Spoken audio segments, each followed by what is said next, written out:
चावल बांटने वाली चुड़ैल। जौनपुर नाम का एक गांव था जहां मई जून की दोपहरी में भयानक लू चला करती थी।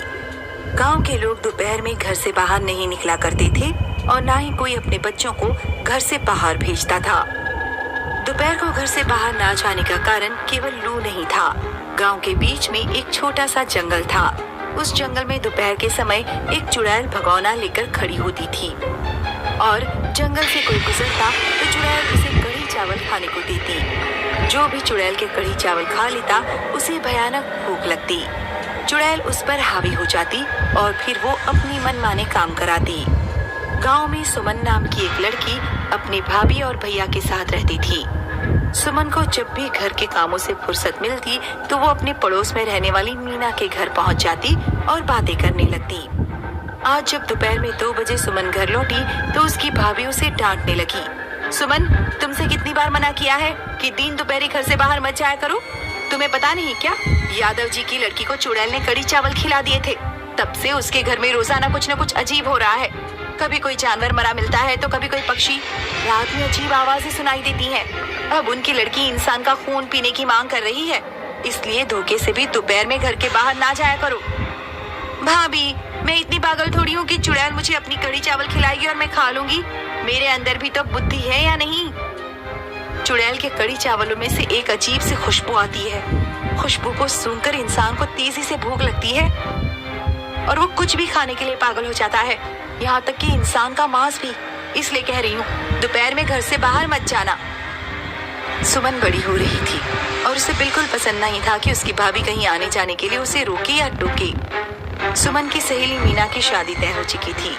मीना को हल्दी लगने वाले दिन सुमन सुबह ही घर से चली गई। दोपहर में जब वो अपने घर लौट रही थी तो उसे गांव में कहीं दूर से आइसक्रीम वाले की आवाज सुनाई दी। बड़ी तेज भूख लग रही है। सुमन के पास 5 रुपए थे। वो आवाज का पीछा करते करते गांव के बीच में जंगल के पास पहुंच गई। भयानक लू चल रही थी और दोपहर में दूर दूर तक कोई नहीं था। यह आइसक्रीम वाला कहाँ चला गया? तभी सुमन की नाक में किसी स्वादिष्ट पकवान की महक आई। सुमन उस महक के साथ खींचती चली गई। चुड़ैल कढ़ी चावल का भगोना लिए तैयार खड़ी थी। बोल छोरी, तुझे भूख लग रही है क्या? हाँ, मुझे बहुत तेज भूख लग रही है। कुछ भी खाने को हो तो दे दो। ले, मेरे कढ़ी चावल खा। इतने स्वादिष्ट कढ़ी चावल तूने अपनी जिंदगी में कभी नहीं खाए होंगे। सुमन ने चुड़ैल के कढ़ी चावल खाने शुरू कर दिए। चुड़ैल उसकी थाली में कढ़ी चावल परोसती गई और सुमन उन्हें खाती गई। जब सुमन का पेट भर गया तब चुड़ैल सुमन के शरीर में प्रवेश कर गई। सुमन घर पहुंची तो उसकी भाभी उसका इंतजार कर रही थी। मीना के घर से अब आने का समय मिला है तुझे सुमन। तुम अपना मुंह बंद रखो। इतनी कड़क आवाज सुनकर सुमन की भाभी को बहुत अजीब लगा। शाम को जब सुमन के भैया घर वापस लौटे तो भाभी ने उन्हें सारी बात नहीं बताई। अब वो बड़ी हो गई है तो उसे घर के बाहर जाने पर हमेशा टोका मत करो। बड़ी हो गई है तो क्या हुआ? माँ की तरह पाला है मैंने उसे। मैं उसके भले के लिए ही तो कहती हूँ। मैं समझता हूँ तुम उसके भले के लिए कहती हो, लेकिन बड़े बच्चों को आजादी चाहिए होती है। रात में भाभी और भैया की अचानक नींद खुल गई। उनकी छत से अजीब आवाजें आ रही थी, जैसे उनकी छत पर कोई कुछ ठोक रहा हो। भैया और भाभी ने सुमन की चारपाई की तरफ देखा। सुमन अपनी चारपाई पर नहीं थी। निर्मला, जरा छत पर तो जाना। क्या सुमन छत पर कुछ ठोक रही है? भाभी छत पर पहुंची तो भाभी का मुंह सूख गया। पूरी छत पर मरे हुए चमगादड़ और उनका खून फैला हुआ था। सुमन चमगादड़ खाने में लगी हुई थी। छी छी सुमन, ये क्या कर रही हो? इतने चमगादड़ तुम कहाँ से ले आई सुमन? बहुत भूख लग रही है, तुझे भी खाऊंगी। सुमन ने भाभी का गला पकड़ लिया। भाभी ने तेजी से सुमन का हाथ झटका और सीधे नीचे भागी। छत पर चलकर जरा देखना तो, सुमन को क्या हो गया है? सुमन के भाई ऊपर पहुंचे और जबरदस्ती सुमन को खींचकर नीचे लेकर आए। मुझे छोड़ दो, मुझे बहुत भूख लग रही है। लगता है इसने चुड़ैल की कढ़ी चावल खा लिए हैं, तभी इसे इतनी ज्यादा भूख लग रही है। हमें इसको बांधना होगा, वरना इसके हाथ पैर नहीं रुकेंगे। इससे पहले कि सुमन के भाई उसे बांध पाते, सुमन ने अपने भाई को जोर से धक्का दे दिया। भाई का सिर नल से जा लगा और वे बेहोश हो गए। सुमन ने घर में दौड़ रहे एक चूहे को पकड़ लिया और उसे खाने लगी।